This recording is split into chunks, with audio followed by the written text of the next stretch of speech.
yata maayos. Ay, nako.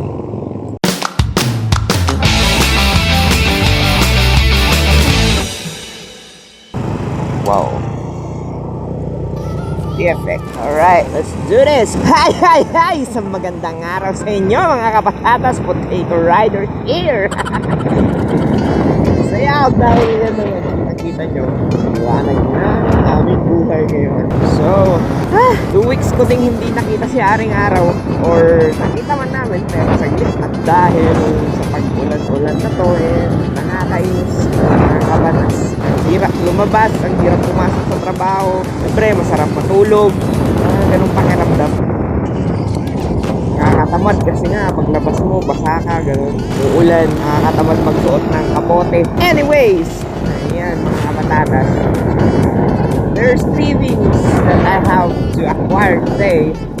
We have to buy an oil filter, engine oil, mantika kasi and chain roller. I hope that I could purchase a chain roller price range of 250 pesos. I hope that we could buy one. We could buy them 3 or can buy them all today. So yun nga. Where am I going? I'm on the way to my office for work. Anyways, make sure to stay tuned, guys. So, yun lang muna.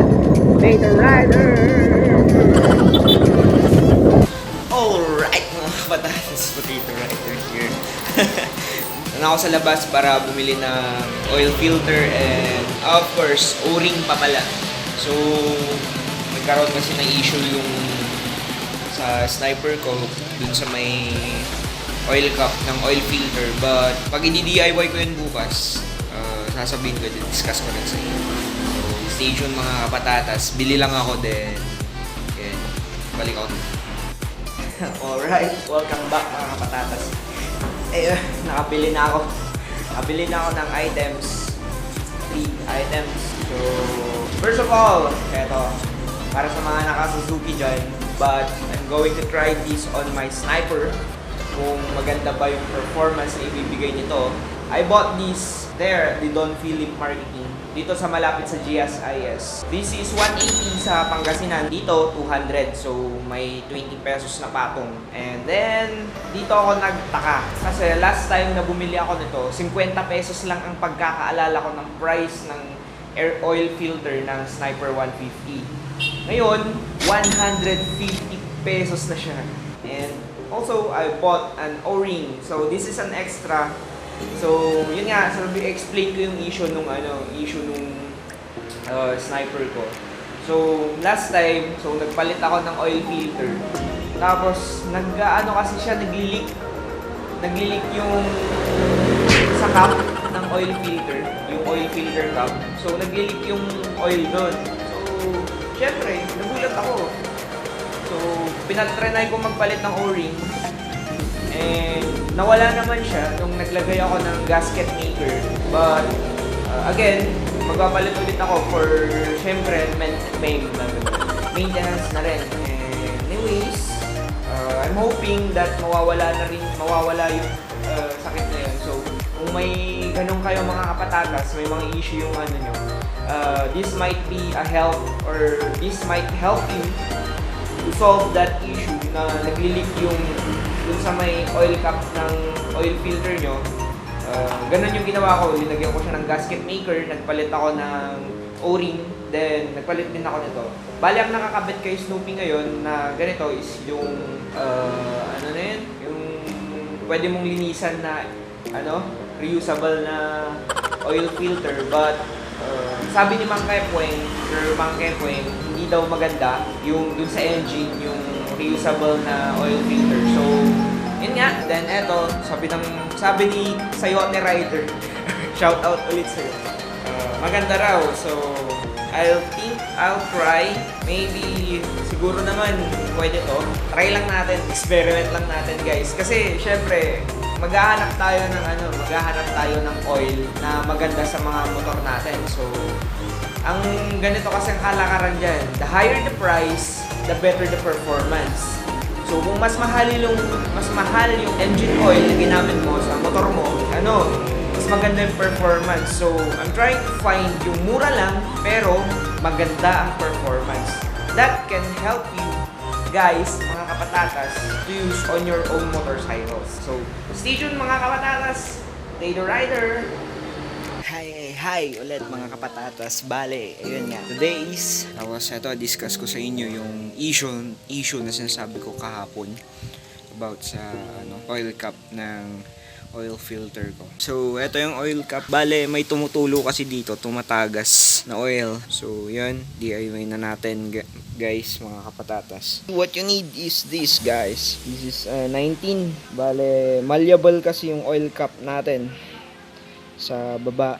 So, mas maganda pag ganyan ang ginagamit natin yung socket wrench. And, yun, guys. Nga pa yan. Nalimutan ko before I change. Ito ang aking natakbo. It's already 2,331.4.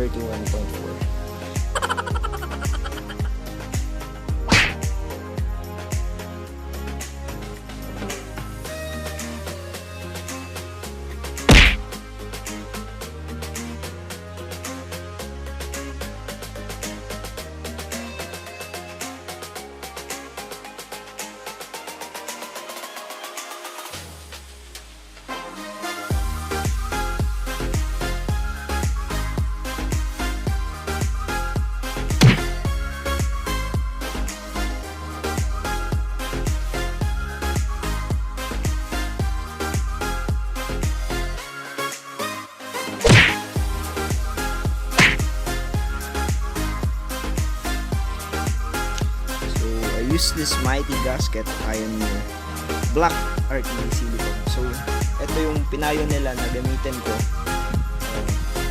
na gasket maker nung may tumatagas dun sa oil cap ng oil filter.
So yun nga mga kapatatas, tapos na ako sa pag-change oil and ayun nga, as I was saying, medyo dark and green dark na yung kulay ng oil na lumabas ko. And I think that I'm gonna change every 1,500 kilometers na lang. Depende kasi yan sa preference ng mga tao, pero pag nagtitipid ka, mas maganda magpalit ka ng nasa 2,000 kilometers or 2,500 or 3,000 at maximum. But if you're going to protect your engine, better na magpalit ka at 1,000 kilometers or 1,500 kilometer run. And then ayun, I will review this oil after 1,000 kilometer run to see if it's better or mas maganda yung Suzuki Oil or genuine oil kaysa sa Shell Advance. So kung nagustuhan niyo yung video na to, please share, subscribe, click nyo rin yung bell na button sa tabi ng subscribe upang ma-notify kayo sa tuwing mag-upload ako ng bagong video. Potato Rider here. Peace out.